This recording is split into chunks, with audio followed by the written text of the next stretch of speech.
Okay students, so in previous class we have discussed the background behind the before coming to East India Company of our India. Now we will discuss the heading which is given in your book, East India Company comes east. What is the meaning of this heading? First let us understand. This is our India, ये हमारा India है और ये है आपका Britain. Britain है waste में. आप अगर वर्ल्ड मैप में देखेंगे तो यहाँ पर ब्रिटेन है. यहाँ से जो है East India Company comes to the east part of our country. Here is Calicut sea port, Calcutta में जो है वहाँ पर आकर के अपना बिजनेस जो है स्टार्ट करना शुरू करती है सबसे पहले. तो इस तरह से East India Company comes east. Now who are they? East India Company कौन थी?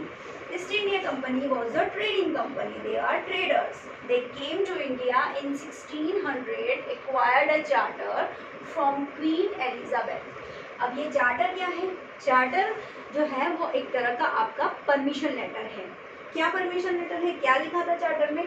चार्टर में ये लिखा हुआ था कि अब जो है ईस्ट इंडिया कंपनी ही आकर के जो है इंडिया में बिजनेस कर पाएगी. अदर जो इंग्लैंड की कंपनीज हैं वो इंडिया आकर बिजनेस नहीं कर सकती. ठीक है, तो यहाँ से they got the permission letter, है ना. Now they came to India from the west to east, है ना. सी पोर्ट से आते हैं वो और सी रूट से आते हैं सॉरी, और फिर got a sole right to trade with east. अब they got the sole right to trade with east. अब उनको चार्टर मिल चुका है, अब उनको अधिकार मिल चुका है व्यापार करने का ईस्ट में. Now excluded competition from other English trading companies with mercantile objectives made huge profit.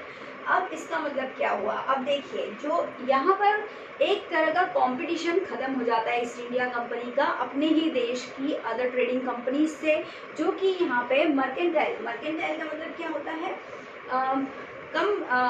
कम मुनाफा, मतलब कम कीमत पर चीज़ें खरीद करके उन्हें ज़्यादा मुनाफा कमाने के लिए उन्हें ज़्यादा कीमत पर बेचना, उसे कहते हैं मर्केंटाइल. तो जो इस तरह की जो कंपनीज थी इंग्लैंड की, उनसे तो कंपटीशन पूरी तरह से ईस्ट इंडिया कंपनी का समाप्त हो जाता है.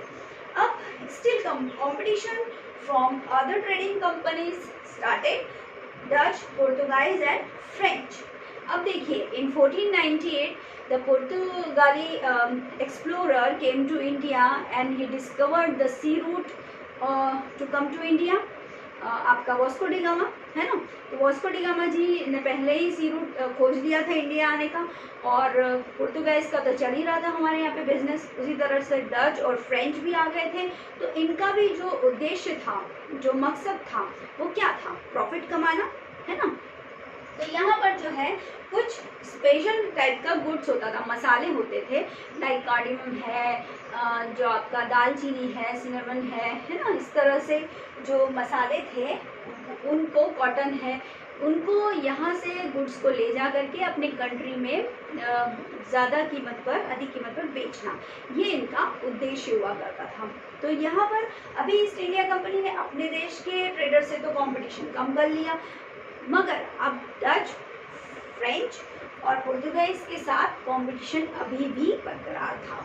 तो अब क्या कर रही थी? इस कंपटीशन को कैसे कम करेगी ईस्ट इंडिया कंपनी? तो competition created the problem for the east India company, but they started the competition to each other, they blocked their routes, है ना.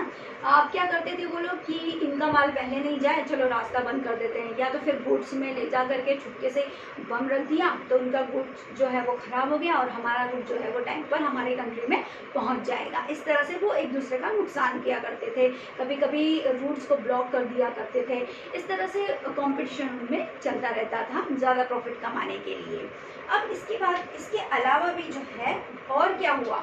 और ये हुआ कि they started to do the fortification. Fortification means किलेबंदी करना, यानी आपके गुड्स को या आपके जो भी आपका माल है, जो आपके मसाले हैं, उनको सुरक्षित रखने के लिए आपको फोर्टिफाइड करना पड़ेगा. एक तरह का स्टोर बनाना पड़ेगा, एक तरह का स्टोर रूम बनाना पड़ेगा. तो उसी तरह से उस समय पे किलेबंदी की जाती थी उनके माल को सुरक्षित रखने के लिए, और जो सोल्जर्स हैं वो रखवाली किया करते थे ताकि जो दूसरी कंपनीज हैं वो कहीं गुड्स चुरा न लें.